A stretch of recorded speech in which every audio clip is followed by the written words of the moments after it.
આ ભોળાનાથ ને ભગીરથ રાજાએ ગંગા માને લઈ આવ્યા અને ગંગા માને થોડુંક આમ એવો અહમ એ કે હું આવું પણ કે મારો ધોધ જ એવો છે, ધોધ પાડવો ક્યાં, એવી કઈ શક્તિ છે, કઈ જગ્યા છે ક્યાં હું ધોધ પાડું. ભગીરથ રાજા વિચાર કરે છે કે વાતે હાચી, માં તમારો પ્રવાસ એવડો છે કે જ્યાં પડે ત્યાં બાપુ ખેદાન મેદાન વળી જાય. ભગીરથ રાજા ભોળાનાથ ને કહે છે કે ભોળાનાથ, અમારી આટલી પેઢીઓને તારવા હાટું થઈને આટલા અમારી પેઢીઓ હોય છે, આ માં ને પ્રગટ કરવામાં આવે, માં આવવાની તૈયારી બતાવે છે, પણ એ કે મારો ધોધ ક્યાં પાડું, તમે કઈક આનો રસ્તો કરી દો. ભોળાનાથ કે તમે એમને કહો વાંધો ન હોય આપણી સટ્ટામાં આવતા રહે. એટલે ભોળાનાથે કીધું મારી સટ્ટામાં ગયો એમનો ધોધ પડે, ભલે મારું જે થવું એ થાય. ગંગા માને એમ થયું કે પણ મારા ધોધ ની ખબર છે એ કે ભોળાનાથે કીધું સીમા કઈ ફેર. બાપુ જો ગામમાં 80 વરાના ઘણા હોય પણ સરપંચ 30 વરાનો શું કામ હોય? આ દેવો તો ઘણા હતા બાપુ, આને મહાદેવ શું કામ કીધો? મોટો દેવ, મહાદેવ એટલે મોટો દેવ શું કામ કેવું પડે? ઘણા હતા પણ સમુદ્ર મંથન થયું ને બાપુ, હારી હારી વસ્તુ બધા લઈ ગયા. ઝેર ને કોડા બે વધ્યું, કોઈ ન ઓડ્યું. એ ભોળિયો ના થાવે ને એમ કે આપણે ઝેરે હાલશે, એમના મોટું નથી થવાતું ને કે ઈ ઝેર આ ધરતી ઉપર બાપુ એક ફોરવું પડે ને, ધરતીના ટુકડા થઈ જાય ઈ ઝેર. અને ઈ ભોળાનાથ કે ઝેર લાવો, કંઠમાં રાખી નીલકંઠ કહેવાય ગયા બાપુ આ મહાદેવ. ધારે તો તમને દુનિયા તમારા ઘરે કરાવે અને ધારે તો તમારું ખાવા ધાન ન રહેવા દે. બે વાત ભેગી છે. ભોળિયો નાથ છે, ભોળિયો એ હો વાત 100%ની વાત. એને મનાવો એટલે કાચી કલાક. અને ખારો થયા પછી બાબુ આ દુનિયામાં એવી કોઈ તાકાત નથી કે એને કોઈ રોકી શકે. બે વાત છે. ભોળોનાથ તો ભોળોનાથ. આખી બાપુ જટામાં ગંગાજીએ ધોધ પસાડ્યો ને પછી ગંગા હલવાણા જટામાં કે હવે ક્યાં જાવું, આમાં નીકળવાનો રસ્તો ક્યાં? ગંગાજીને એમ થયું કે હવે શું કરવું? હારા હારાના ગુમાન ઉતરી ગયા. ભલા મારા ને તમારા ની ક્યાં વાત? આ રામાયણ નો પ્રસંગ કહો. હનુમાનજી મહારાજ સંજીવની લેવા ગયા ને લક્ષ્મણ માટે, પર્વત ઉપાડીને આવતા હતા, એમને પાવર આવ્યો. હું નો હતો લક્ષ્મણ હું થતા અયોધ્યામાંથી ભરતે બાણ માર્યું, નાખ્યા હેઠા. તો એમને એમ થયું ખરું આને બાણ મારીને મને પર્વત ને બેન નાખ્યા. પછી ભરતે કીધું ક્યાં જવાનું? એ કે લંકામાં આવી પરિસ્થિતિ છે કે બે જો બાણ માથે હાલો મૂકી દીધું. હનુમાનજીને પરસો ઓળી હારા હારાના બાપુ ભેગા. કોઈ માનવું જ નહીં, મારા કરતા કોઈ મોટું છે નહીં, વેમમાં રહેવું જ નહીં. ક્યારે શું બને કઈ કહેવાથી વાત જ નથી. તમને એક જ વાત કરું કે રામચંદ્ર પરમાત્માની 14 વર્ષ લક્ષ્મણે સેવા કરીને લક્ષ્મણને કઈક હતું કે ના હું કઈક શું એમ. છેલ્લે બાપુ સંતોએ કીધું ભાઈ ભરત જેવો હોવો જો, લક્ષ્મણ નો હાલે. વિચાર કરજો, રામાયણ આખી દુનિયા જાણે છે બાપુ, વાંચી છે, સાંભળી છે. રામાયણ છે ને બાપુ દુનિયા ઊંધી ચિત્રી નાખી છે. રામાયણ છે કઈક સુધી. તમે જો સીતાજી કે લક્ષ્મણ રેખાને ટપ્યા અને હરણ થયું, તમે એમ માનો છો કે સીતાજીમાં શક્તિ નહોતી? હે, મિથિલા નરેશની દીકરી અગ્નિનો ગોળો હતો. રાવણ માથે દ્રષ્ટિ પડે ને તો રાવણની રાખ આ દુનિયામાં ન પડે. પણ એ આજની દીકરીઓ માટે બાપુ એ માં ભગવતીએ કેળો કર્યો છે કે જે લક્ષ્મણ રેખા ટપી જાય ને એનું આ દુનિયામાં હરણ જ થાય. રાવણ ગામો ગામ છે, રાવણ મરી ગયા વેમમાં નો રહેતા. જે દીકરો હોય, દીકરી હોય, માં હોય, પત્ની હોય, બાપ હોય, બધાને લક્ષ્મણ રેખા હોય. લક્ષ્મણ રેખા જે ટપી જાય એનું આ દુનિયામાં હરણ જ થાય, 100%ની વાત. અને કેટલાય ટપી જ્યાં છે ને આપણે મોબાઈલ ખોલો તો તરત ખબર પડે કે અહીંયા એક ટપ્યો, અહીંયા એક ટપ્યો. મેળ પડે પછી ટેપ્યા પછી કે સીતાજી બાપુ રાવણની તાકાત જ નહોતી. હોનાનું કે હણિયું આવ્યું ને રામચંદ્ર પરમાત્મા હોનાના હણિયાને મારવે. હોનાના હણિયા હોય આમાં તમને કેમ લાગે? અત્યારે અહીંયા આવ્યું હોય હોનાનું હણિયું તો આપણે ન માની તો રામને નહીં ખબર પડી કે હોનાના હણિયા જ નહીં હતા હોય. પણ એ રામાયણ એમ બતાવે છે કે જે મોહની વાંહે બાપુ દોડે ને એનું વાંહે ઘરમાં પતન જ થાય. રામચંદ્ર પરમાત્મા જો ગયા ન હોત ને તો સીતાજીનું હરણ ન થાત. રામાયણ છે કઈક જુદી. સીતાજીને રાવણ લઈ જાય ને તારે બાપુ માં કઈને બોલાવ્યા છે કે માં તું આવ્યું ને તો મારો બાપ આવે અને એના ઘરમાં હું જેવી તેવી ચોરી કરું તે મને મારે નહીં, મારે એના હાથે મરવું છે. તમને લઈ જવાનું કારણ આ એક જ આખા ઘરની બાપુ મુક્તિ અપાવી દીધી, આખા છોકરાનો ને આખા કુટુંબનો ઉદ્ધાર કરી દીધો રાવણે. તો આખી દુનિયા રાવણને વાત કરે છે કે રાવણ આમ રામ. હું તો રામાયણમાં રાવણને કઈ કઈને બે ને પેલા પગે લાગુ. આ બે નો હતો આપણે આવડો મોટો ગ્રંથ જ આપણી પાસે નો હોય. કઈ કઈને છે ને રામ જે વાલા હતા ને, કૌશલ્યા માને જેટલા વાલા હતા ને એથી 10 ગણા કઈ કઈને વાલા હતા. ઈ વનવાસ આપી શકે. પણ મૂળ વાત બાપુ છે ને, મને નથી ખબર પડતી કેમ દબાવી રાખી, પણ અમુક અમુક વાતો બાપુ અમુક સંતો પાસે હું સાંભળું ને તો મને એમ થાય ખરું આ કોઈ કહેતું કેમ નથી. આ અમુક વાતો અમારે થાનની બાજુમાં અવલિયા ઠાકરનું મંદિર, થાનથી ચોટીલા રોડ ઉપર છે ને, તમે નીકળ્યા હોય તો તમે માંડવનું વીડ જોયું હોય. ઈ માંડવના વીડમાં બાપુ હું બહુ જાતો. અહીંયા બાપુ જે અલગારી સાધુડા માલપા પડ્યા છે ને, બેઠા છે ને, એ તો તમે કોક દી ક્યાં જાઓ તો તમને ખબર પડે. અને એની પાસે જે બેહવાની મજા, એની પાસે જે વાતું, એની વ્યાખ્યા કરી જ ન હતું. અહીંયા મારે અમુક અમુક આ વાતું છે ને, ત્યાંથી મને મળેલી. ઈ કે રામચંદ્ર પરમાત્મા અને લક્ષ્મણ બે જયારે બેઠા હતા, અને રામે લક્ષ્મણને કીધું કે આપણે કઈ કઈની વાત હતી. કઈ કઈને ઈ કે કૌશલ્યા માં કરતા 10 ગણા વાલા હતા, તો ઈ કે વનવાસ આપી કેવી રીતે. પણ એનો જે પ્રસંગ છે ઈ બાપુએ વાત કરી. ઈ કે રામની 10-12 વર્ષની ઉંમર હતી અને ગેડી દડે રમતા હતા. એટલે કૌશલ્યા માં એમને બોલાવવા આવ્યા કે રામ બેટા હાલો જમવા. ત્યારે રામ કહે છે કે માં મારી માથે દા છે, હું દા ઉતરે નહીં ત્યાં સુધી નહીં આવું. જો આ રામાયણ એમ કહે છે કે જ્યાં સુધી આપણા માથે દા હોય ને ત્યાં સુધી બાપુ તમે આખા પાછા નો થઈ. તમારા છોકરા નાના હોય એને મોટા કરવા પડે, ભણાવવા પડે, ધંધો કરવો પડે, મકાન કરી દેવા પડે, બધું સેટિંગ કરી. એ આપણે માથે દા છે. એ દા જ્યાં સુધી પતે નહીં ત્યાં સુધી તમારે બાવા બનવું હોય તો ન બની શકે. કારણ કે તમે ઊભું કર્યું છે, એને તમારી વ્યવસ્થા કરી દેવી પડે. ઈ કે મારી માથે દા છે ત્યાં સુધી હું જમવા નહીં આવું. પછી કૌશલ્યામાં વ્યાઈ ગયા, દશરથ મહારાજ ને મોકલ્યા. ઈ કે જાઓ ને રામ તડકાના રમે છે ને જમવા નથી આવતા. દશરથ મહારાજ ગયા કે બેટા રામ હાલો જમવા. ઈ કે બાપુ મારી માથે દા છે, દા નહીં ઉતરે ત્યાં સુધી નહીં આવું. દશરથ મહારાજ વ્યાઈ ગયા. પછી કઈ કઈ આવ્યા ને, દશરથ મહારાજ કઈ કઈ ને કહે છે કે તને રામ બહુ આલો છે, જાને અમે બે ગયા તો નો આવ્યો, તું લઈ આવી ને તારું માન છે. એ કઈ કઈ માં ગયા ને, કીધું બેટા રામ હાલો જમવા. એ કે માં મારી માથે દા છે, હું દા છે ત્યાં સુધી નહીં આવું. અને કઈ કઈ માં અહીંયા બેઠા. એ કે તારી માથે દા ન ઉતરે ને ત્યાં સુધી હું અહીં બેઠીશું. તારો દા ઉતરે ને પછી આપણે બે હારે હારે જઈશું. તું ભૂખ્યો હોય ને મારે થોડું ખાઈ લેવું. ઘડીક થયું રામચંદ્ર પરમાત્મા આવ્યા, ખોળામાં બેહી ગયા.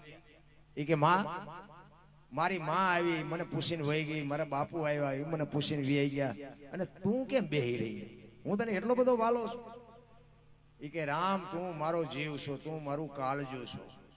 તું ભૂખ્યો હોય ને મારા ગળા હેઠું બટકું રોટલો ઉતરે. એ કે માં હું તને એટલો બધો વાલો છું, માં હું તને એટલો બધો વાલો છું. એમ કરતા કરતા કરતા કરતા બાપુ કઈ કઈને કુંડાળામાં નાખ્યો. એ કે માં તો હું તને કઈ કામ ચીધું તો તું મારું કામ કરી ખરી? કે એક નહીં 1000 કામ કરું. તું એમ કે માં તારું માછું જોઈને જો બીજી મિનિટ થવા દઉં તો મારી માનું દાવણ લાજે, તેમ તું માગી તને આપું. ઈ કે રામની માટે કઈ કઈ કે મારું કાળજું કાઢીને આપી દઉં. શું જોઈ છે તારું? એક નહીં 1000 કામ કરું. કઈ કઈ કે છે તો કે માં મારે એક તારી પાસે કામ કરાવવાનું છે. 1000 નથી કરાવવાનું, એક જ કરાવવું છે. તો કે બોલ બોલ તું કે એ કરી દઉં. એ કે પણ મને વચન આપ. કારણ કે આ તો બાપુ રઘુકુળની રીત હતી, બોલ્યા પછી બીજું બોલાય નહીં. આ ખેદાન વળી ગયું ને એ બાપુ આ જરૂર જ હતી. નકર તો બાપુ અંદર રામનું ભજન જે વનમાં કરતા હતા ને, જટાયુ, સબરી, અહલ્યા, આ બધા રામની રાહ જોતા હતા. એટલે અહીંયા જવાનું જ હતું, પણ કઈક પ્રોગ્રામ તો બનાવવો પડે ને. ઈ વચન અપાવી અને વચન માંગ્યા પછી એમ કે છે કે હવે તમે માગો શું જોવે? ઈ કે અમે મોટા થાય ને એટલે અયોધ્યાનું રાજ તો હું મોટો છું એટલે મને જ આપશે મારા બાપુ, એ તો ખબર છે મને. એટલે એના માટે જ મેં તમને વાત કરી કે શું ઈ કે મને જ્યારે રાજા બનાવવાનું થાય ને ત્યારે મને તમારે એમ કહેવાનું. કઈ કઈ માને કહે છે કે રામ ને રાજા નહીં, મારા ભરત ને રાજા બનાવો. કઈ કઈ એમાં હું કે તને ભરત અરે બહુ પ્રેમ હોય તો હું તો ભરત નું માગીશ. બાકી કે મારે એવું નથી કે તું રાજા બન કે ભરત રાજા બને, મને કઈ ફેર ન પડે. પણ તને ભરત ઉપર જો પ્રેમ હોય અને તારો ભાવ હોય તો હું ભરત માટે ગાદી માંગીશ. તો કે બીજી વાત છે ને થોડીક અઘરી છે, થોડીક કઠણ થઈ ગઈ. ઈ કે મારા માટે તારે 14 વર્ષનો વનવાસ માંગવાનો. ઈ વનવાસનું કીધું ને બાપુ કઈ ચકરી ખાઈને બાપુ કેળનું ઝાડવું પડે ને વંટોળિયું આવે એમ પડી ગયો. અડધી કલાકે ભાનમાં આવી. ઈ કે રામ તમે મસ્કરી કરતા હોય તો ખુલાસો કરો નકર જીવ નહીં રહે. ઈ કે માં મસ્કરી નથી કરતો, સત્ય જ કહું છું. અને જો તને તકલીફ પડતી હોય તો આપણે કાંઈ એવું નથી માગવું, તારે જવા દે વાંધો નહીં, પણ વચન આપેલું રઘુકુળ રીત સદા ચલી આવી, પ્રાણ જાય પણ વચન ન જાય. વચન લેવડાવી લીધું તું પહેલા. કઈ વિચાર કરે છે કે ખરેખર જો સત્ય બોલ્યો છે ને તો મારે આની માટે 14 વર્ષ વનવાસ માંગવો પડશે. અને એ બાપુ સત્ય જ થયું.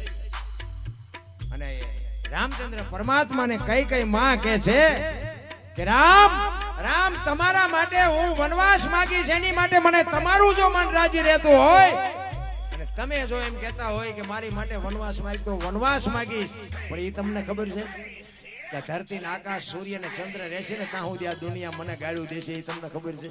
પણ તું મને એટલો વાલો છું ને, જગત ભલે મને ગાળ્યું દે, બાકી તારું મન રાજી રહેતું હોય હું તારા હાટું વનવાસ માંગીશ. બાપુ આ ચકડું તો બાપુ રામે બનાવ્યું.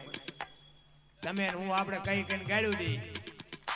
કઈ કીધું કે મારી પાસે તું જો વનવાસ માંગે તો તારી જનેતાને કે ને, કૌશલ્યા માને કે ને. ત્યારે રામચંદ્ર પરમાત્મા કે કૌશલ્યાનું હૃદય છે પાતળું. આ વાત એના કાને પડશે ને તો હૃદય ફાટી જાય, મારી માં મરી જાય, તું થોડી કઠણ છો. અને આ કઠણ હોય ને ઈ જ આવા કેળા પાડે, પોસા હોય તો બીજાને ધંધે લગાડે.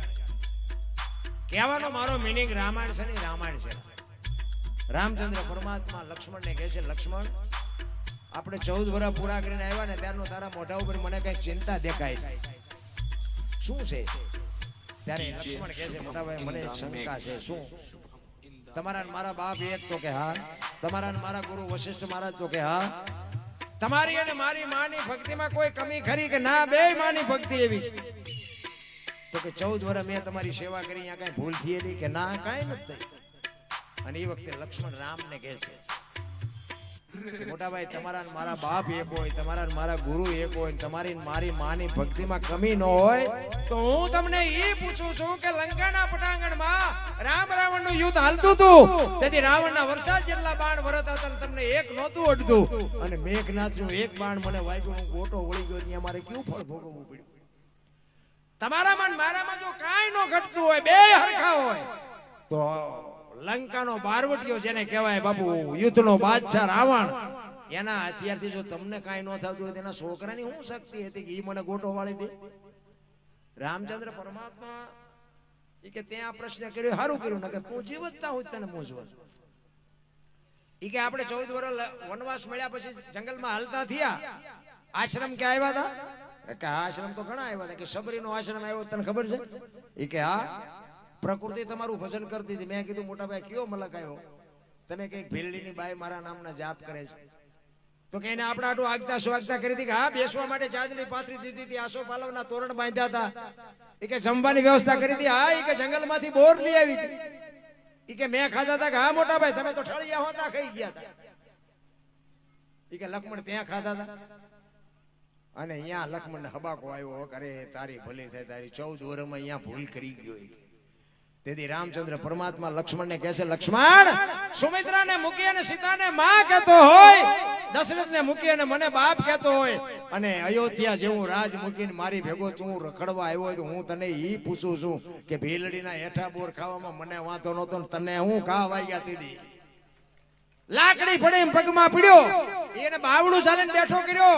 એ કે સબરીની ભક્તિનો પ્રતાપ છે, તું લંકાના પટાંગણમાં બચો ને, એ સબરીની ભક્તિનો પ્રતાપ છે. મેં તને બચાવ્યો નથી. તો કે ઈ કેવી રીતે? મેં તને જે ફળ આપ્યા તારી પાસે રાખ્યા હતા? ના, મેં તો ફેંકી દીધા. ઈ તે જે ફળને ફેંકે ને પક્ષીઓ લઈ જઈને દ્રોણાચલ પર્વત ઉપર જઈને ખાધા હતા, એની ચાંચમાંથી બિયારણ વેરાણું હતું. સુસેન નામનો વૈદ આવ્યો ઈ, અને ઈ વૈદ એમ કે છે કે દ્રોણાચલ પર્વત ઉપરથી સંજીવની લઈ આવો, દીવ ગયા પહેલા આના મોઢામાં ટીપા પાડો તો બેઠો થાય. એ હનુમાનજી જે લેવા ગયા હતા ને બાપુ, એ સબરીની ભક્તિનો પ્રતાપ છે. એટલા માટે મહાપુરુષો કહે છે કે ભાઈ તો ભરત જેવો હોવો જોઈએ, લક્ષ્મણ નો હાલે. ચોકડી મારી દીધી, આટલી સેવા કરી, આપણે આલમી સિવાય જલારામ બાપાને બૈરું આપી દેવું પડ્યું. બોલો, અમે હમણાં વાણીને કીધું ને ભગવાન આવ્યો, ભજન પાક્યું ને ભગવાન આવ્યા, સાધુનો વેશ લઈને હરિહરમાં બેહી ગયા ને દાળ રોટલો જે કઈ હતું પીરસી દીધું અને કીધું કે હરિહર કરો. એક બાપુ જમતા નહોતા. જલા બાપા કે બાપુ હરિહર કરો. ઈ કે તું કઈક મને દક્ષિણા આપવાનો હોય તો હરિહર કરું. ઈ કે બાપુ મને જે મળશે હું આપી. ઈ કે 2 રૂપિયા 5 રૂપિયા વાળો બાવો હું નથી. ઈ કે બાપુ તો આશ્રમમાં હોય એ માગજો, બાકી બહાર નું તું કેવી રીતે મેં આપ્યું? કે તારા આશ્રમમાં છે કે બાપુ તો જમી લો, મળી જશે. ઈ કે મને વચન આપી કે બાપુ આ કચ્છ કાઠિયાવાડ ને સૌરાષ્ટ્રની ધરતી છે, વચન માગવાના ન હોય. તમે એમ કહો ને કે જલિયાણ તારું માથું જોઈને જો બીજી મિનિટ થાવ દઉં તો મારી માનું ધાવણ લાજે, જમી લ્યો. એમાં આમાં વચન બચન ન હોય. જેમાં અને ઈ ભેટની લાઈન પૂજા થઈ ને ત્યારે ઈ સાધુ આવે અને જલા બાપા 2 હાથ જોડીને કે બોલો બાપુ શું જોઈ છે? અખિલ બ્રહ્માંડનો માલિક ધ્રુજવા મંડી ગયો. વિચાર કરજો બાપુ, વાતો ક્યાં કરીએ? ઘણી બધી છે, પણ મેં પહેલા કીધું તેમ બાપુ વાડીમાં નાખવું ખાનારા તો હોવા જોઈએ, ક્યાં નાખવું? ઇતિહાસ તમે જોવો તે બાપુ આપણા રૂવાડા ખડા થઈ જાય. રામ શું તમે નું ભજન કરવાના હતા? માગણ ઘરે આવે ને ડેલીઓ આડી કરે, શું દીકરા કાપવાના હતા? ભલા જલા બાબા કે છે બાપુ માગો, શું જોવે? ત્યારે કીધું મારું શરીર વ્રત થઈ ગયું છે, મારું બાવડું પકડે એવું કોઈ નથી, મને રોટલો કરી દે એવું નથી, દઈ એક તો તારું બૈરું મને આપી દે. કેવડી મોટી વાત કહેવાય. આપણા ઘરે કોઈ બાવો આવે નહીં ને આવે તો કઈ અખતરો કરતા નહીં. આ તો આનંદ કરાવું છું.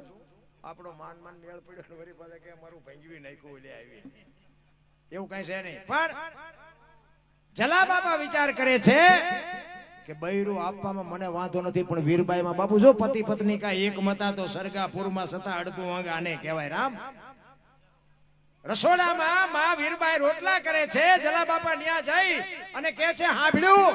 એ લોટવાળા હાથે બાપુ માં બહાર આવી અને કીધું કે એક સાધુ દક્ષિણા માગે છે, કે આપી દો ને. એ કે પણ એની માગણી જેવી તેવી નથી હોય, કે જે માગે આપણે રાખીને શું કામ? જલા બાપાની આંખમાં જળજળી આવી ગયા. મારે કેમ કેવું તારી માગણી કરે છે? કેવું બાપુ? બાપુ સારું માણા જો મળે ને તો જ જીવવાની મજા આવે, નકર બાપુ મનખો બગડી જાય. ભલા માણસ જો કોઈ કપાતર બૈરું ભટકી ગયું મનખો બગડી જાય, કાંઈ છે નહીં. રામ વાત ઈ કે પણ એની માગણી જેવી તેવી નથી. ઈ એમ કે છે કે તારું બૈરું મને આપી દે, તમારી માગણી કરે છે. અને તેદી બાપુ આ ભારતની આર્ય નારી એક વીરબાઈ એમ કહેતી હોય કે ભક્તિની વેલની તો વર્ષોથી હાલી આવતી હતી, પણ આજ ઈ વેલને ફળ આવ્યા એવું મને લાગે છે. મારા બાપાએ તમને હાથ સોંપ્યો છે ને જો તમે એના હાથ સોંપી દો તો મને જવામાં વાંધો નથી. બાપુ કેવી જોગમાઈ આવે છે! અરે બાપુ કેની પાસે વાતો કરીએ? રામ આમ બાવડું પકડીને જલા બાપા આવે સાધુના વેશમાં. બાપુ આમ અખિલ બ્રહ્માંડનો માલિક બેઠો તો અને કીધું બાપુ બૈરું જોવે છે ને? કે હા. એ આમ બાવડું પકડાયું ને તેથી સતાધારની ગાદી ઉપર આપા ગીગા અને તેથી નગારા ટોકરા આરતીઓ મંડી ની હાથે વાગવાઓ. આપા ગીગા ઉભા થઈ અને આમ નજર કરીને ખાડ ખાડ ખાડ દાંત કાઢે અને આખી વસ્તી જાગી ગઈ. બાપુ આ શું કૌતુક થયું? આ નગારા ઝાલરું ટોકરા એની હાથે વાગે? ઈ કે કાંઈ છે નહીં, બેહી જાઓ, હુઈ જાઓ. ઈ કે પણ બાપુ કયો તો ખરા શું બન્યું? ઈ કે કાંઈ છે નહીં, વીરપુરની બજારમાં લુવાણાના દીકરાએ વીજળીના ચમકારે મોતી પરોવી લીધું, બસ વાત આટલી છે, બાકી કાંઈ છે નહીં. રામ સમય આવે, મોકો આવે, આંગણે આવે અભિયાગત ને બાપુ જો એક બટકું રોટલામાં ટાંટિયા ધ્રુજતા હોય ને, જિંદગીમાં કોઈ દી ગાડી ન હાલે પાડી.